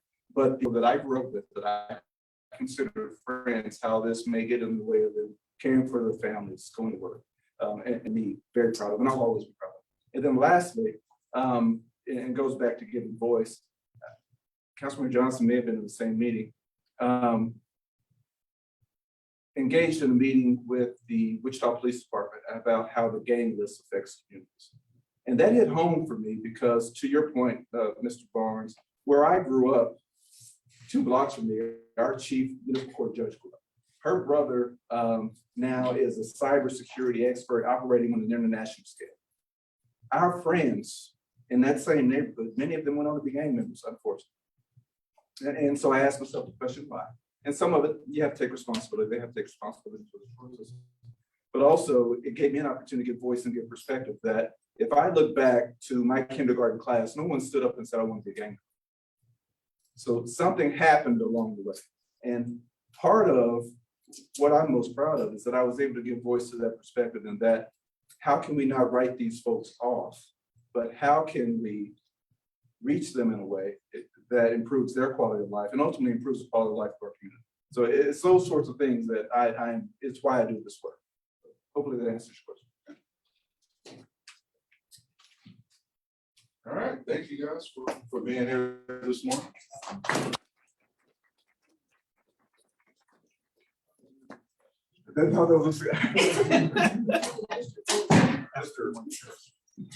Well, again, I appreciate Rex being here. Got to know Dante before I was on council. I think it was that 2016 meeting maybe. And definitely been glad to see his journey and his won't say unwillingness to be assistant city manager. But he just viewed and then he came, and he's been doing a wonderful job as the respect of the council. And Reggie as well, being here, Reggie has been opening quite a few doors. He was very humble about that, but he's been doing a lot of work, getting involved in the community. Community recognizes that, and he's been a breath of fresh air, so definitely appreciate you as well. We're at the point, we're a little early, so I don't have a whole lot of updates. If you do have questions, please feel free to ask. Tomorrow, or not tomorrow, Tuesday, we'll have our downtown streets plan come to council. So if you've been following that, glad to finally see that come to council. Next, we'll try to tackle Douglas. We had a lot of robust discussion about that in 2018, 2019. Some of those probably might watch this later. I was in some very tense meetings in 18 and 19 about some of this stuff, but we got to a good point. I hope we stay there. But that'll be coming up here pretty soon. We have DAB on Monday night, and I think we've got 2 zoning cases. And just so you all know, there are some openings on DAB. Council will be making appointments in March. I do have a transit position open and a few DAB positions. I'll be emailing DAB to see who all wants to stay on. A few have indicated they may not, so we might have some openings there. Past that, we have our new chief. He was here last month. The investigation into what happened at the skating rink. Again, that's with the county now. So I don't have updates about that, but they are still investigating. If you know anybody who was at that skating rink who might have had video, I'm pretty sure there is a full-length video out there somewhere. The county would like to have that just so they can see everything that happened and bring this investigation to an end on that. Also, in I guess national news, we all saw the egregious acts in Memphis of those individuals who say they were officers. I have the privilege of being the chair of CPOST in Kansas, which is the Kansas Commission on Peace Officer Standards and Training, which licenses every officer in the state. Our organization, as well as 7 others, came together and issued a joint statement condemning what we all witnessed and how terrible that was. I couldn't bring myself to watch the whole video. I watched part of it. And I did watch the callous conversation afterwards by those officers, which was absolutely disgusting as well. So we did issue that joint statement. Of course, our chief put out a video the same day. He's disgusted by that and committed to making sure that we offer the best training and opportunity for our officers to not do that. But honestly, by watching that, that wasn't a training issue. Those were just evil individuals that wanted to harm someone. And I don't know what training could change that, but at least they're fired and they've been charged, and hopefully justice sees through some convictions with them as well. With that, I'm sure there are some questions out there. Okay. Single-use plastic bags, is that coming up for review? I think we're seeing what happens on the state level. I know that there's some legislation there. I can check and see if that's coming to council soon. I don't think so. I do know we are eyeing to see what the state will do. I know before they were looking to try to stop any city from making any decisions on that. I still feel like local control is best in that situation. So if there is a hearing, that's probably what I'll be saying. I can't speak for the whole council, but I just believe that local control is best. And if our citizens want it, then we should be able to do it. If they don't, we don't. I feel that same way about minimum wage, but the state took that control from municipalities as well. But hopefully they raise it. If I could, Councilman Johnson and Tasha, correct me. I believe there's a survey currently out on forum now regarding single-use plastic bags. So if you haven't responded to the survey, Tasha can provide you a link or give you the information so that you can respond to it. The survey will help inform a workshop discussion that we're planning. I don't remember the date, but I can get that information to you, Tasha, and you can share it with the community. Lori is interested in that date. Yeah. Any other questions? I will add on to the Brewer Center conversation. So the view of the Brewer Center was not a recreational center. it was a community center, and it was a place of opportunity. And I specifically said to our team, but I'll continue to say it, I don't want young people to think to go in there and play with the ball and that's it. Although there are 2 gyms that'll be a part of that if the design stays the same. I talked to all the folks at Innovation Campus. I wanted any young person or adult who went in there to have an opportunity to change their life. That's the goal of the center. So it's not just go play ball. Yes, go do that, blow off some steam, learn some skills, but also if you're not like I was, because I played football growing up, and you just like to cook, go take a culinary class. I've been talking with Greg Cole about that, about coming to help. He's a chef. He's credentialed from Butler. He has his own cookie business. He knows how to cook very well, and he can help out. Talk to Jody Bradley about that. Miss Jody, her cooking is amazing. She's also a Bradley. You know, if there's somebody who wants to learn those skills, it's the place for you. Talking to the folks at Innovation Campus, if there's a business you're looking at, if you're good with robotics, the Overture is a technology magnet. So if you know how to do all of that stuff, this will be a space you can walk into and potentially get connected to a textron or a spirit, something that can continue to hone those skills for you as you grow up. I want to make sure that that's a one-stop shop for your future, whether that's sports, whether that's education, whatever that might be, that'll be a place that's safe for our community to go into. And expanding it in the way that it is, to being 3 times the size it is now means that there's space for that, as well as community meetings, as well as if you want technology, like all of our new systems here, having all that stuff available is key. And I've been talking with some folks in esports. You know, we haven't got to that point just yet in that facility because we're trying to get through some federal hurdles, but you know, there's an opportunity for esports. USD 259 has that, WSU has that team. And although I don't understand kids doing that and not getting out and doing it themselves, they do it. Let's provide that opportunity for them to do that there as well. So it's more of an opportunity center. I think that's what Mayor Brewer stood for, and that's what we wanted to make sure was in that facility. And once we get through our federal hurdles, then we can get started on that and break some ground and get that to be viable. So that's a big part of it. WSU is involved in that conversation, and hopefully we can keep them at the table and bring others to the table to provide those opportunities. I think I heard something about Bleckley too. So Bleckley is, I just had one update on that. That's continuing through design. Clyde Lamb Park, there's no final plans on that just yet. We're still looking at areas we could be helpful. I made one suggestion. There's a property on Central in that path that has some significant fire damage. And I've talked to our team about looking to talk to those property owners if there's something we all can work together on, which will help more dry detention, learning more about what these terms actually mean.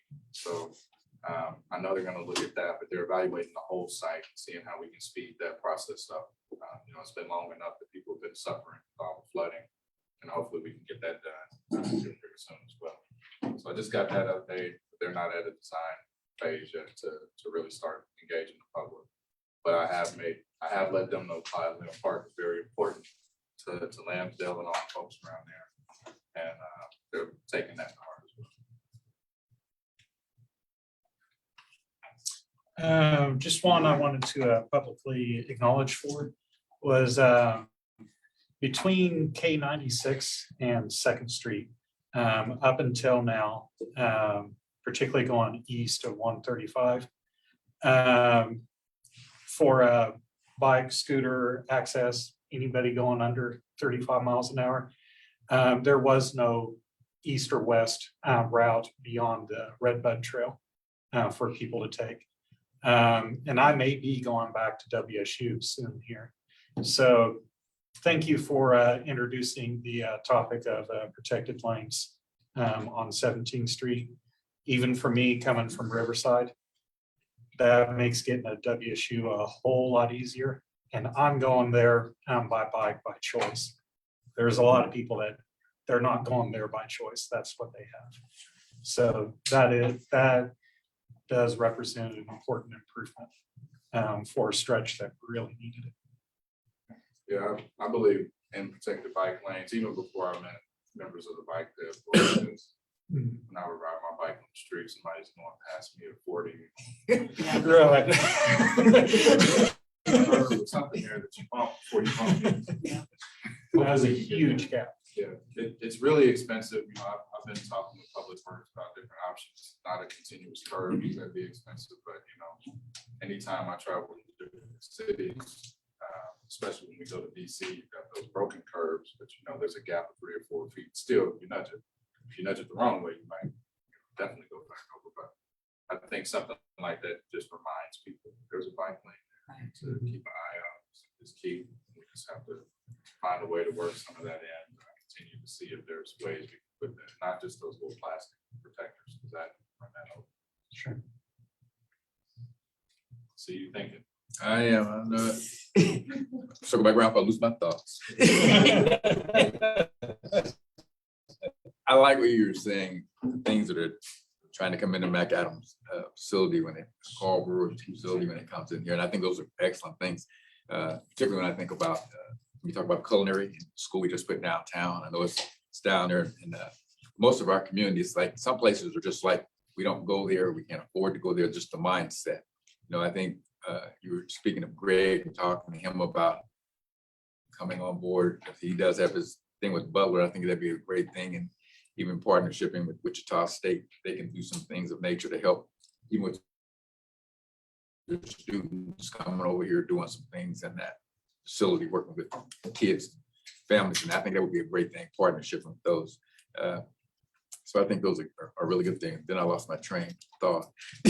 But You gave a bunch of compliments. I think that was it.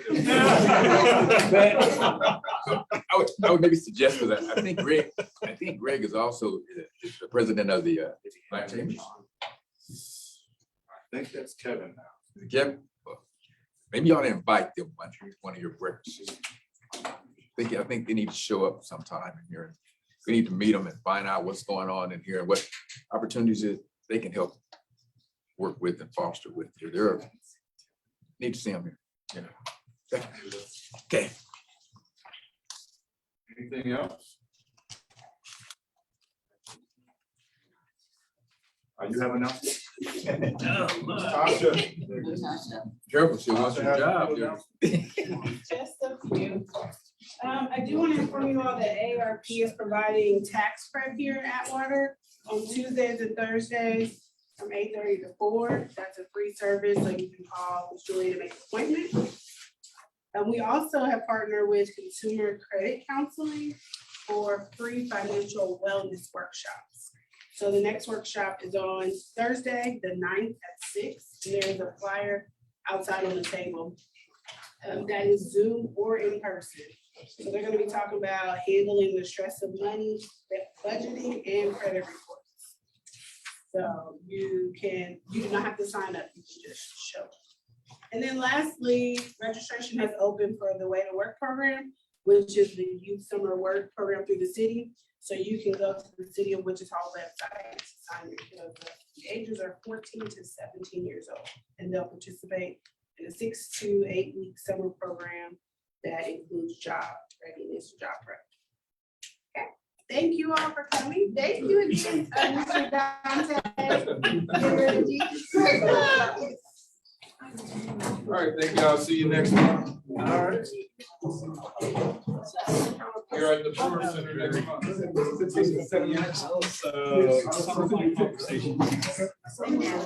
But I do, when I get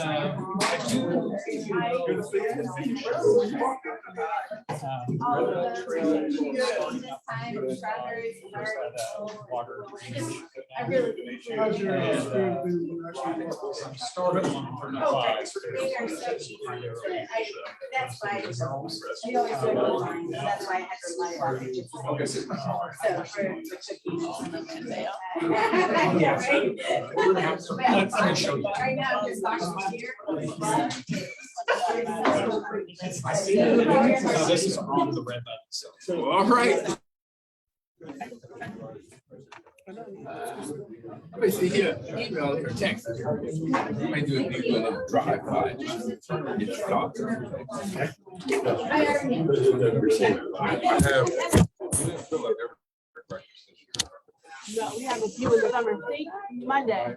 Try to get. I was like, what's going on tonight?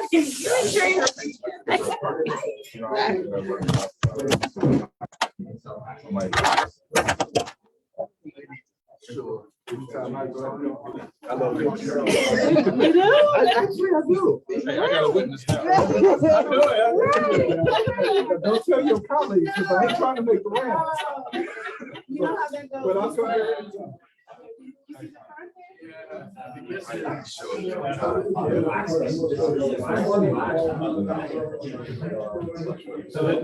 Oh, the very first meeting in here.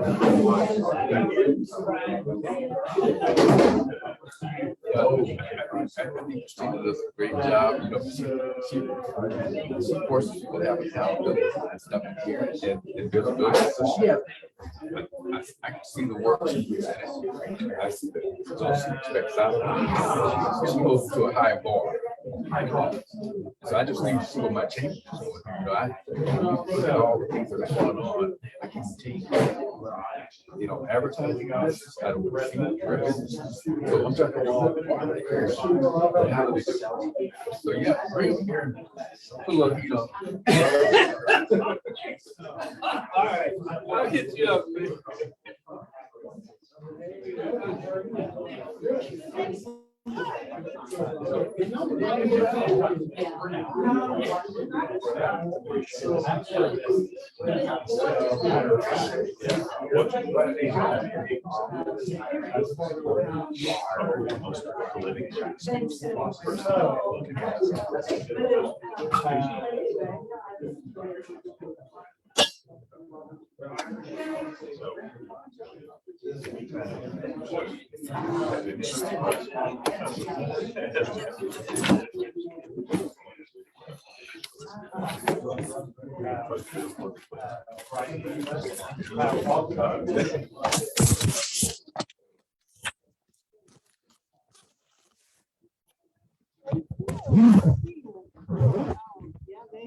They work you, that's for sure. Thank you.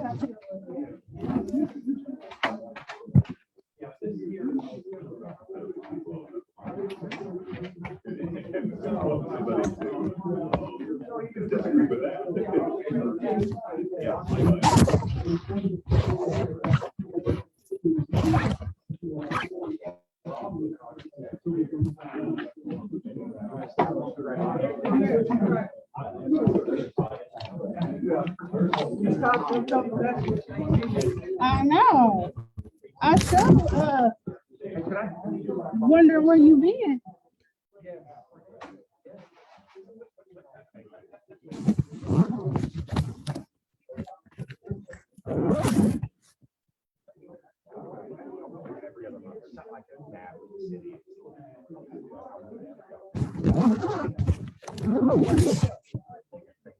All right now, I like that part. Yes. What's up, Miss Tasha? Good to see you. Are you in this area? How far away? I go on the east, so South Douglas on the east, I go to Oliver. Okay, so you're a place. Yeah. Okay. If you have some positions on the city. Actually, I want to get like good, honestly. I don't know if they want to. But no, that'd be fine. I mean, you're a taxpayer, you have input. I don't care which job it is. I have some.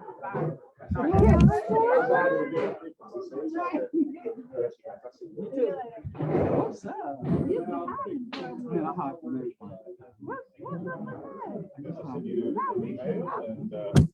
Well, when I'm ready to do something, I'm always. Oh, no, no, what's up?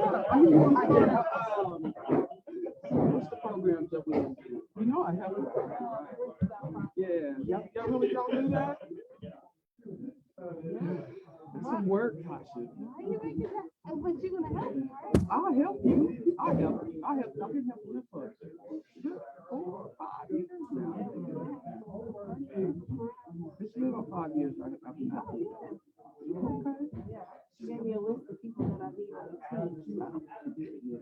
I do the cooking for y'all. That's what I do for them. So what are your cooking? Huh? Yeah, I do have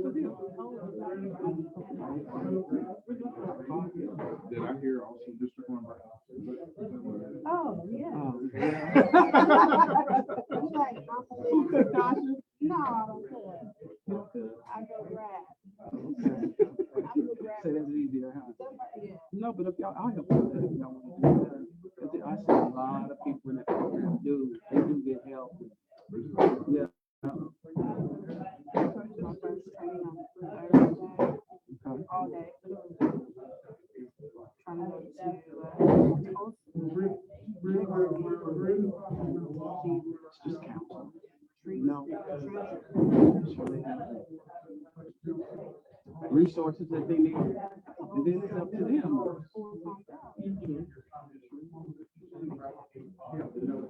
Right here in this neighborhood.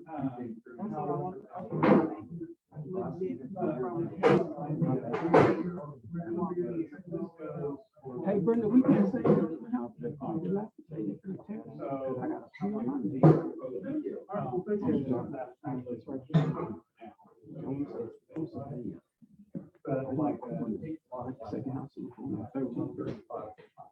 Thank you so much. Blue House, it's right there on the.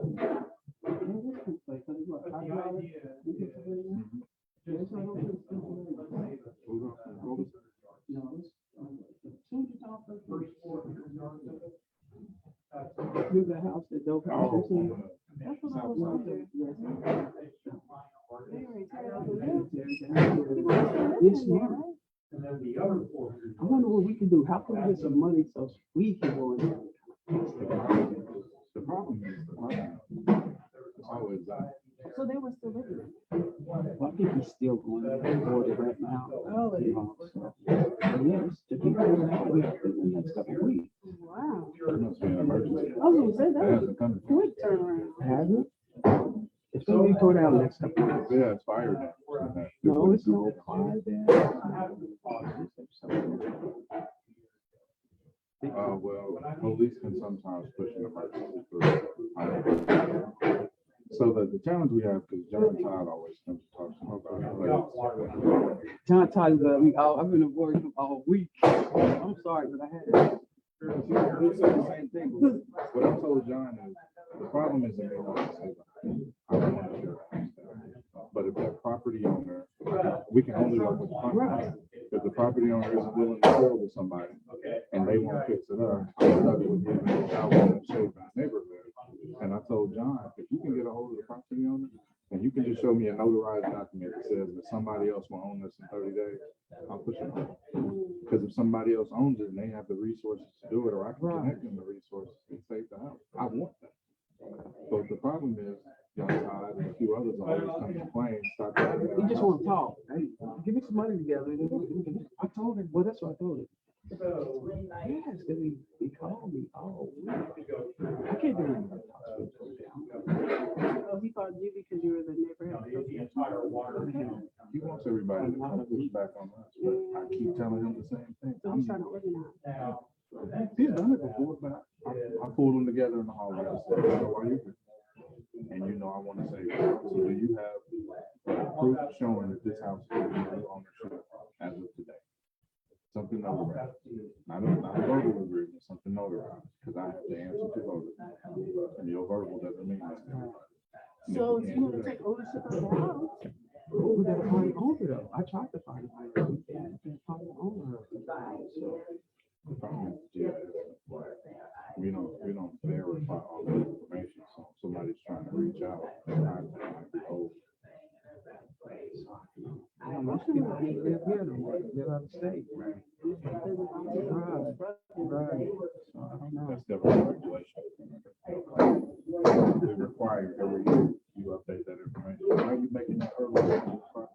I don't know. Oh, well, okay.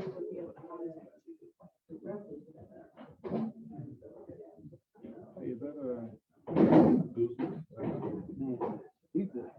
I've talked to every officer over there, and we all have the same conversation.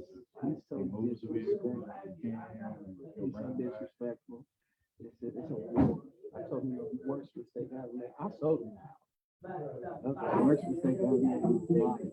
For real, he had a hard all night, woke up in the morning, they have a lot band. They don't have just no, you know, a lot, baby. And I gotta call the police on them. I gotta do this. This is just a lot. It's a lot. So, you know, I'm going to get a survey. But see, he'd have done it everywhere. I don't know how the city had to do it. In the back of his yard, he done built a ground this high. Seriously, I mean, it's up high. I don't think you can do that. If he's in the alley, he's all the way in the alley. He built his house all the way. He called police and tell them, make me move where I park. I mean, that's where I park. I've been parking. But he's in the alley. His house is in the alley. My officer probably told me I do write her a $20 ticket, but I'm not sure. $150 ticket. So I don't know. He's just disrespectful. He got a lot of money. And I'm going to a $50 house, so you know, I'm trying to say you don't. You don't. To build in the neighborhood?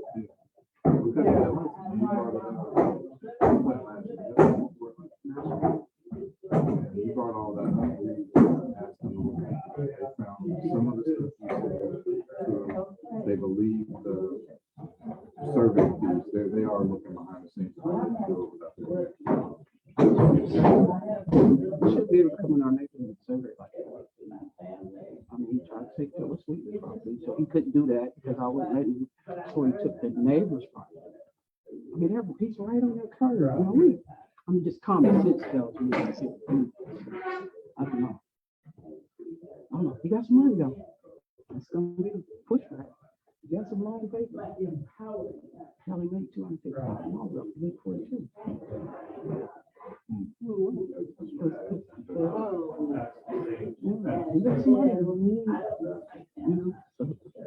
All right, so when you ready to start that, I'll be willing to do that part for you. No, I'm willing to do that. I can have that problem. But how would you fund it? Because we can't find it from the council part. They just open the council. They just open the doors in council. As far as what I see they do. Sure. So they guide the conversation. Just I'm rushing to it. Just take your time and you know. I would say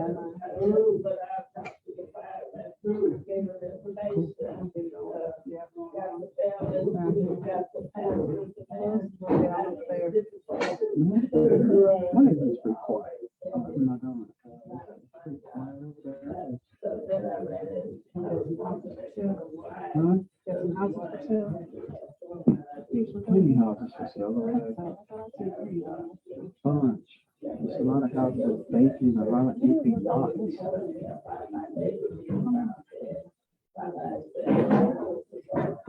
I sold my niece her house. I'm not even turning her in. So now Dad's coming after me because my name's still on the house, but I'll deal with her. But I wanted to turn in because she needs to clean it up. She needs to clean it up. No. your name is you're the owner. She bought the house, but she owed me a lot of taxes on the house. She didn't pay. That's why I put it in her name until she. Yeah, so, but it's still on me, but she don't take care of it. You said he called you, yes, maybe your property. No, he sent me a list. A paper. He sent me a list. That's cool. She's like, Well, get out and I'll take it. So you can get with them. You know? that's the one that's right above the oh, wow. 135 and. That's part of the business too. A lot of business too.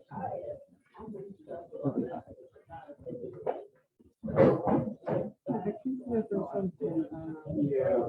I see first. So right now.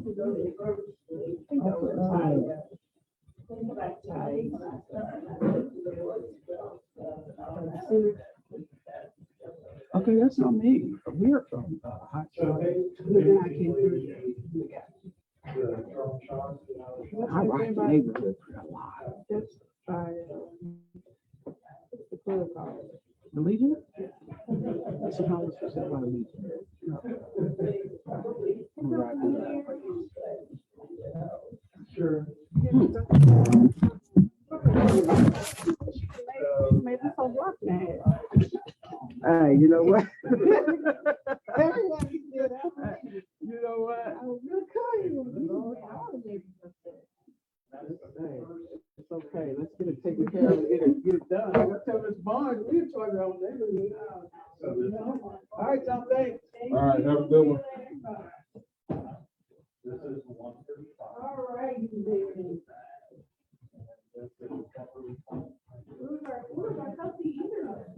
I draw.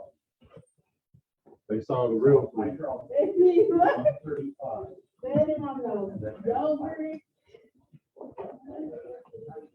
Nobody.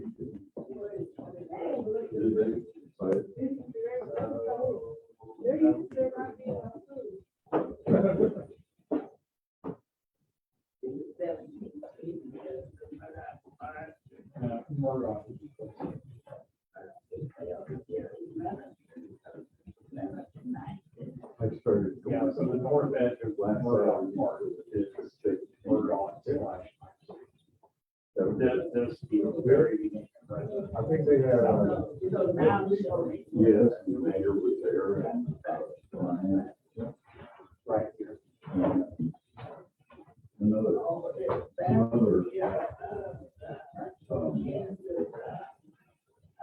but I'd never been. Yeah, the KU is that. Really nice. KU is on the north side of 9th Street. Murdoch Park is not. The red side.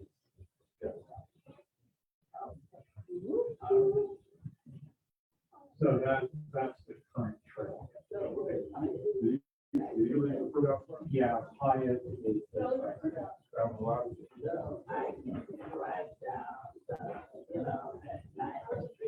Yeah. Yeah.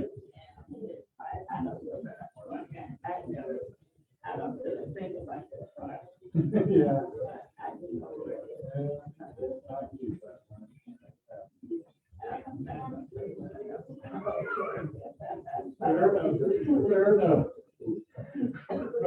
But yes, if you're coming from Hillside and 9, yes, you would go to 9th Street, hang a left at Murdoch Park, head south, at Hyatt. And Hyatt will cross the red. That's Hyatt and Murdoch, if you're keeping on Hyatt South.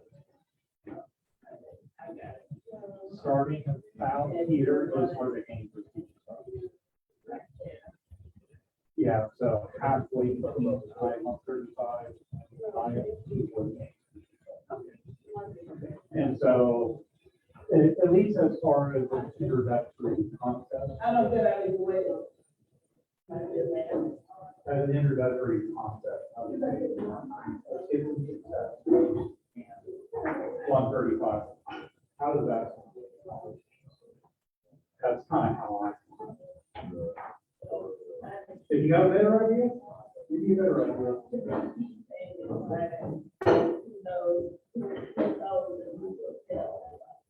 Exactly. Because if this is my idea, it's gonna fail. It has to be good. Exactly. And they'll change it. That's all.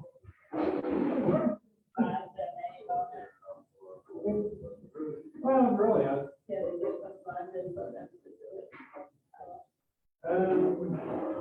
would say that there's a possibility now.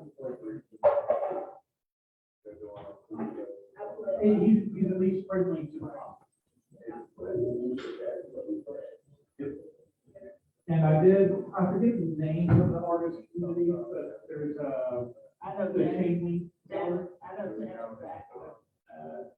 I've heard that. She's one of the noted black artists, and she Oh, very active. She counts every year. and as far as initial conversation, the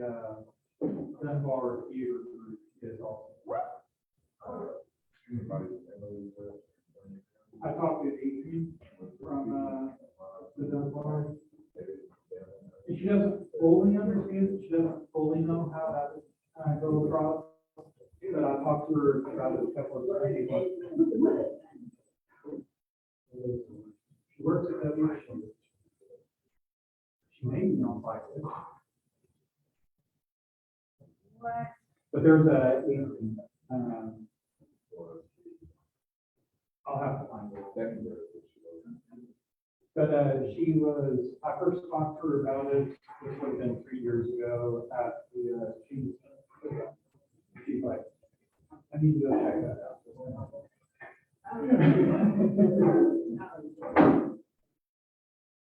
And then Thursday blew up. Thank you. Thank you so much. Thanks for the info. Thank you, Brandon.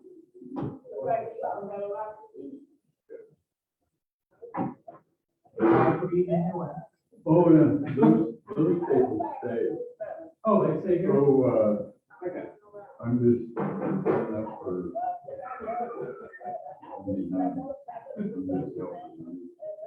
Are you with bike walk? Bike walker.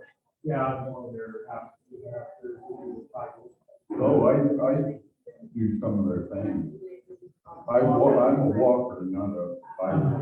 Most of the people that show up at bike, I'm one of the walkers. Yeah.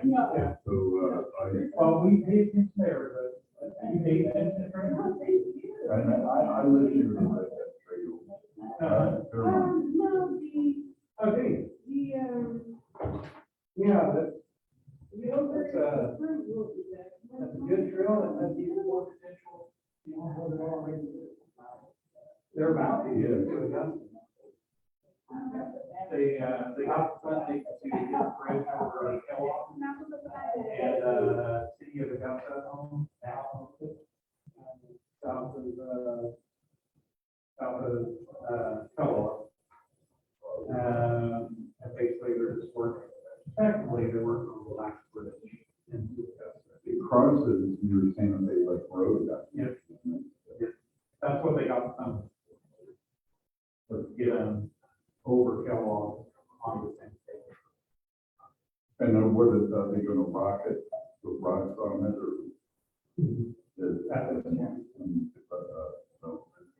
Including another one that I prefer is, the long-term plan, it's to connect, that rail line, went to Oklahoma and to South Liberal, and it goes all the way out to Wyoming.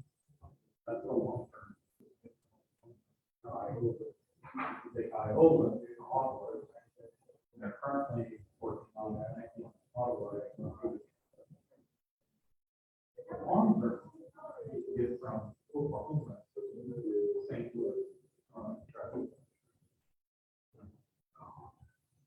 Yes, I am all for new traffic. Yeah, oh, yeah, it gets into it, so, well, it is. Connect that Southwest Trail first. I think that's one. It goes past that.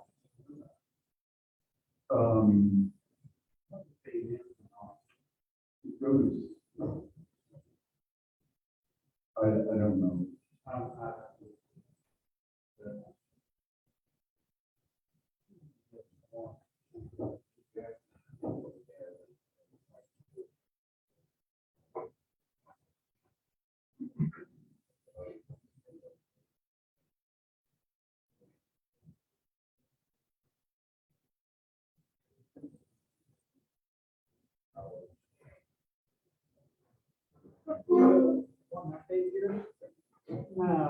I had irrigation for 3 or 4 years.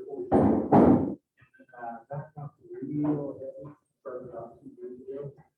That previous year or two before, I was very I would work on.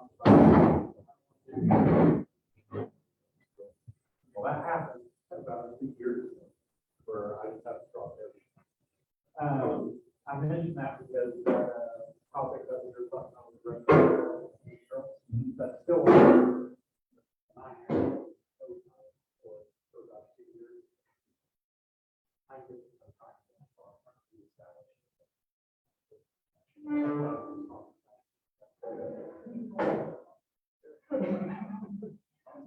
But the general idea of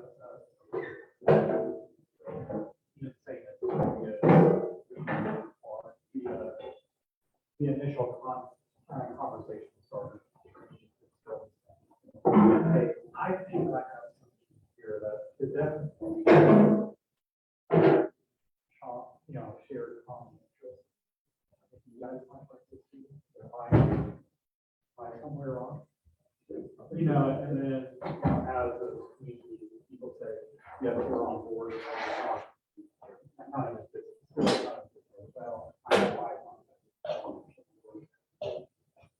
But I feel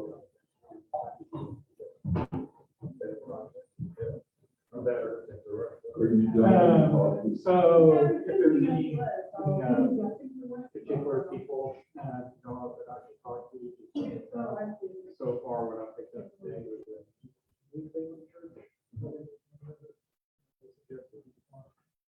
then I'm also the interim director of Kansas City York.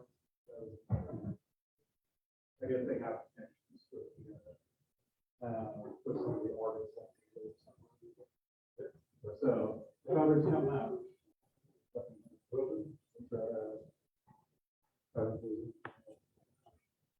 There is one other.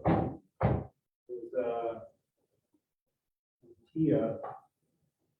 Transit is where it is. It's just having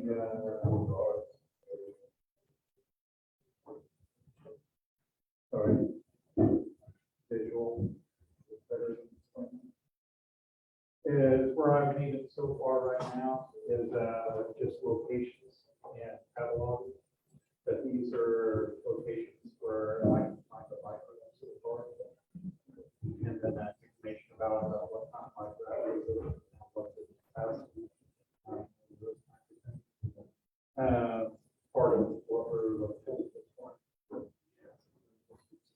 A little bit of just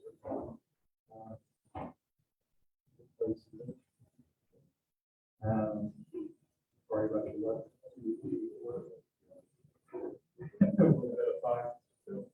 But this is we're using Esri and we're looking to overlook that. So for example, I don't know if this thing is there, but it just so happens to be fine. This is where like that is. Strawberry I'm sure they have that. Right. So, but as far as what I just showed you, he is already also here. But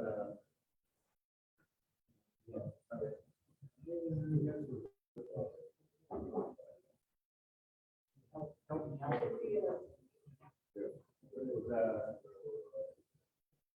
Day one, kind of the idea for me is if you're a bike user,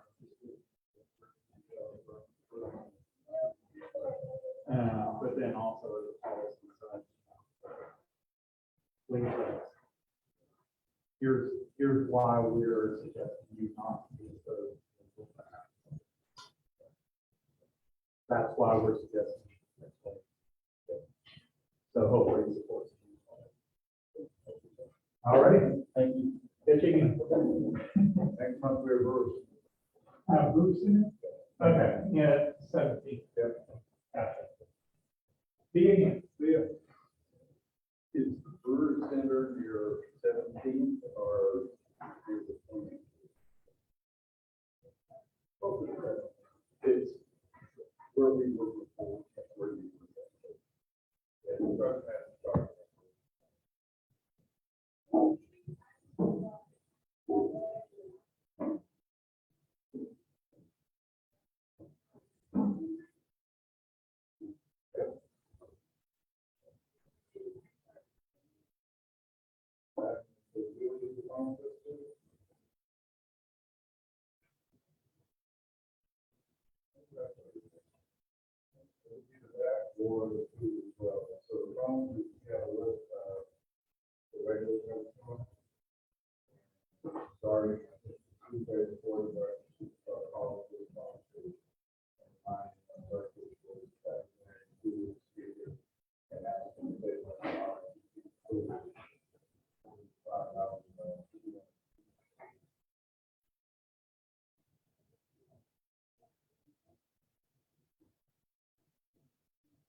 I have no question. I think, Dante, I think I know you. How old? I'm 7. It seems the more rain, very close.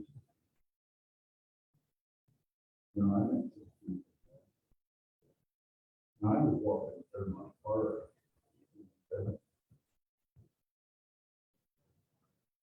Well,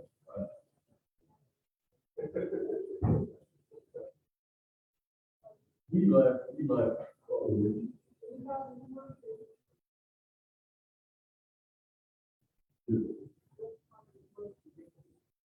Oh, no,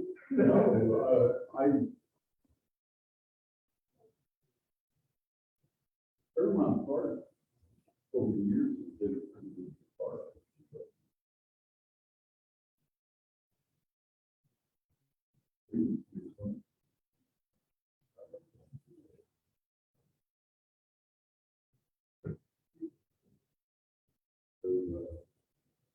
I was gonna talk to you about that, but it's a strange thing. When you came in, he said hi, he waved at me, and like he knew me. And then he was talking about life insurance, so I needed to talk to him.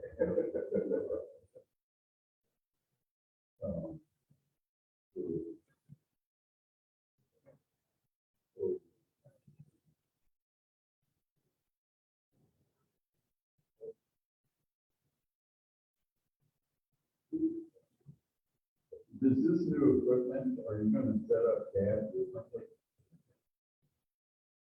Does that change? Well, I think we're gonna move that mic over here. And I don't think I was streaming Facebook and I don't think the sound was going, coming through. Today.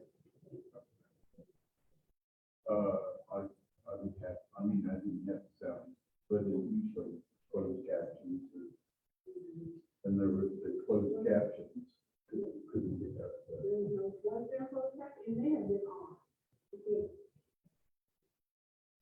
Well, my Facebook closed captions. Yeah.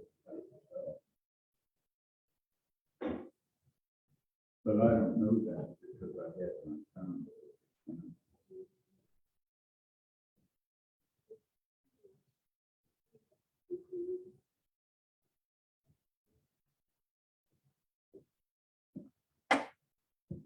I've had a lot of discussions with Mr. Barnes over the years about neighborhood.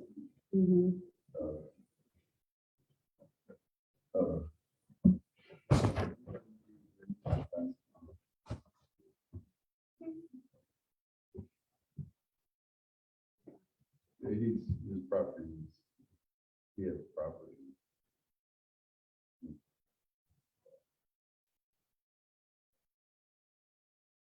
Are you? Did you get some sound?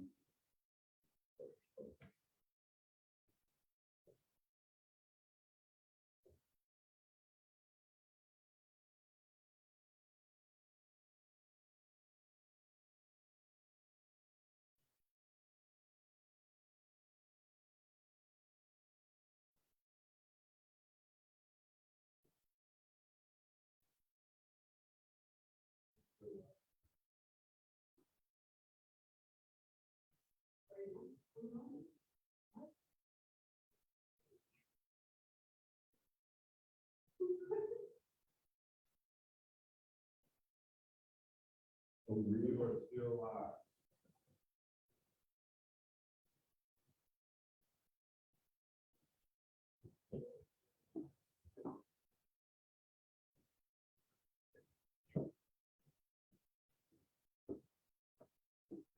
Well, it just says 2 people are watching it.